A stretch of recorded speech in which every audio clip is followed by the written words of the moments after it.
Imagina que estás en un aeropuerto, listo para salir de viaje, con las maletas hechas, con el pasaporte listo, con todo listo solo para coger el avión y abordar. Pero algo no anda bien. Las pantallas no encienden. Las pantallas anuncian demoras. ¿Pero por qué es esto? Los controladores no aparecen por ningún lado. Y es que nadie sabía lo que estaba pasando en ese momento. Así que si quieres saber el contexto de todo lo que pasó en España, quédate, porque esto es...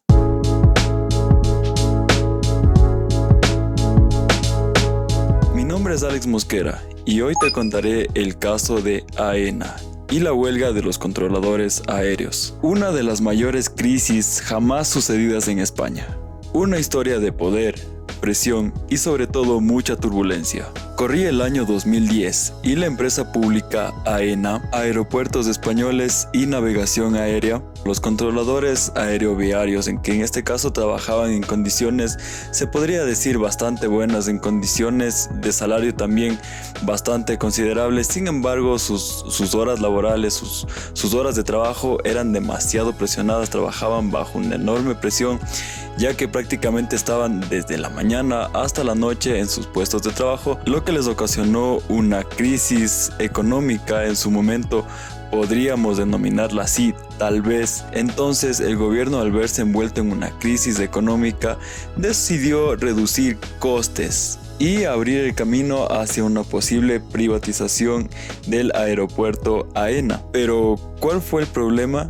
El convenio laboral con los controladores. Ese fue el principal problema y el principal detonante por el cual ocurrió este pequeño desenlace. Bueno, no este pequeño desenlace, en realidad ocurrió este masivo malentendido en el caso AENA. En diciembre de ese año, específicamente el 3 de diciembre de 2010, ya a vísperas de las festividades en España, los controladores deciden hacer una huelga y dejar sus puestos, lo que ocasionó miles de vuelos cancelados y a su vez que varias familias, que varias personas, que varios usuarios no pudieran viajar, no cancelaran sus vuelos por A o B motivo de negocios, de viaje, de visita, de vacaciones.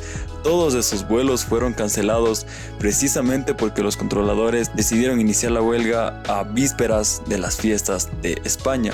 Entonces, ¿qué hizo el presidente en ese momento? El gobierno de José Luis Rodríguez decreta enseguida el estado de alarma y por primera vez los trabajadores civiles pasan a estar al mando de la fuerza militar. El país entero observa perplejo, sin saber lo que está pasando. Trabajadores en huelga, gobierno autoritario, todo mal, todo pésimamente mal en ese momento. Todos a vísperas de celebrar. Sin embargo, lo que tuvieron que hacer en realidad fue esperar un poco más allá de lo evidente para poder solucionar un problema que les estaba ocasionando un pare a todo el país. ¿Y cuáles fueron los mensajes clave que difundió AENA en este caso? Bueno, fueron tres de los más importantes que supieron decir, que supieron como tapar por ahí un poquito la verdad de lo que estaba ocurriendo, los cuales se los voy a contar a continuación. Número 1, los controladores ganaban sueldos excesivos y trabajaban menos de lo que declaraban. Número 2, el servicio estaba siendo saboteado por un colectivo privilegiado. Número 3, AENA garantizaba la seguridad y el control del espacio aéreo gracias a la actuación del Estado. Y bueno, como era de esperarse, los medios comunicacionales, las redes sociales amplificaron este mensaje, tergiversaron este mensaje en pocas palabras, y en cuestión de horas, en cuestión de nada, todas las críticas se voltearon hacia los controladores. Pero quiero saber tu opinión. ¿Qué me dices tú? O sea, ¿estás de acuerdo con esta declaración? ¿Estás de acuerdo con que en realidad fue así lo que pasó? ¿O qué realmente pasó en ese momento? Déjamelo saber aquí abajo en la caja de comentarios para poder interactuar contigo y poder compartir opiniones. Tanto la tuya como la mía son realmente importantes para poder analizar este caso de una manera crítica, analítica y sobre todo con conciencia. Sin embargo, la historia tiene un poco más de matices, tiene un poco más de trasfondo, más contexto, sobre todo por parte de los trabajadores controladores, quienes afirmaban que en AENA pues los tenían un poquito más saturados, ¿no? Es decir, que no les daban el descanso que era debido, las horas salariales tampoco era lo que comentaban por redes sociales, aparte los medios, no era en realidad lo que nos estaban mostrando. Es decir, los controladores estaban siendo un poco sobreexplotados en su área laboral.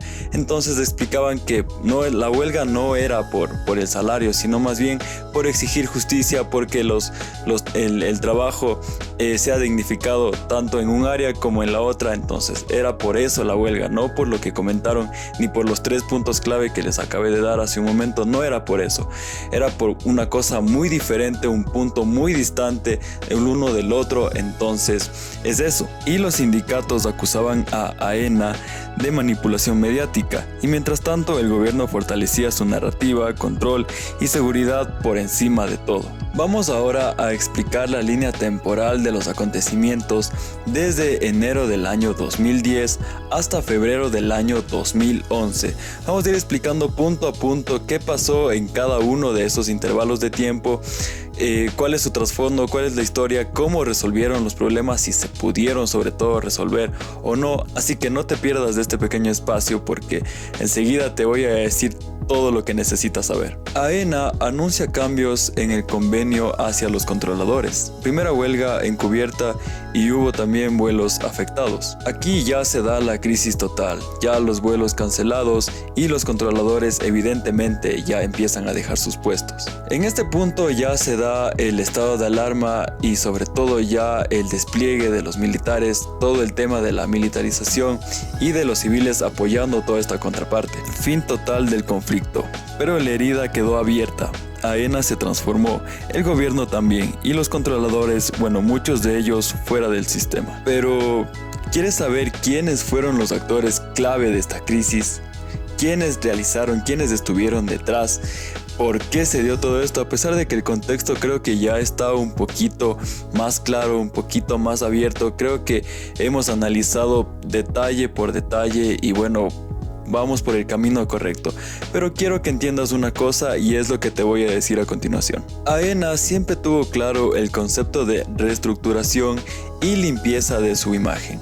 ¿A qué me refiero con esto? Es que el caso AENA fue un caso tan sonado, tan abierto, no solamente en España, sino alrededor de los demás países, que ellos simplemente dijeron, bueno, nosotros aquí queremos limpiar nuestra imagen, queremos quedar limpios, aquí nunca pasó nada y pues cerrar el caso a como de lugar. Pero eso no pasó exactamente así, ya que el gobierno de España tomó una postura de firmeza, pidiendo apoyo popular sobre todo. Y los controladores aéreos, que técnicamente fueron elementos clave, quedaron tan desprestigiados después de este caso que ya prácticamente ningún aeropuerto público, en este caso AENA, por haberse considerado el boom en ese momento, ya no fueron tomados en serio en otras circunstancias, en otras ocasiones, ni por el público, ni por los mismos, ni por la misma área empresarial para la que trabajaban. Y obviamente los medios digitales, los medios de comunicación fueron el pilar importante para difundir información, y una que otra red social como que tergiversó los mensajes, decían una cosa por otra, y esto es también llamado fake news, noticias falsas, por lo cual mucha información se declinó hacia el lado positivo y el resto de la información pues obviamente hacia el lado negativo. Y por último, pero no menos importante, los pasajeros. Los pasajeros, las verdaderas víctimas de este atropello, de este malentendido, ya que no tenían nada que ver. Ellos simplemente fueron usuarios que iban por un servicio y que al final resultó que no les dieron nada, no, se quedaron sin pan ni pedazo, como se dice coloquialmente, por una huelga que no les correspondía, que no nos correspondía de hecho a nadie, porque nadie quiere verse envuelto en una crisis de esta magnitud, de este tamaño. Antes de despedirme, quiero dejarte con un mensaje muy importante, y es el siguiente. La gestión de la comunicación en tiempos de crisis no es solo controlar el mensaje, es también escuchar, entender y anticipar, porque en la torre de control de la opinión pública, cada palabra también despega o se estrella. Gracias por haberme acompañado, mi nombre es Alex Mosquera y esto ha sido Acá Te Cuento. Nos vemos en una próxima ocasión, no olvides de seguirme para que no te pierdas de mi contenido y hasta la próxima. Nos vemos. Chao, chao.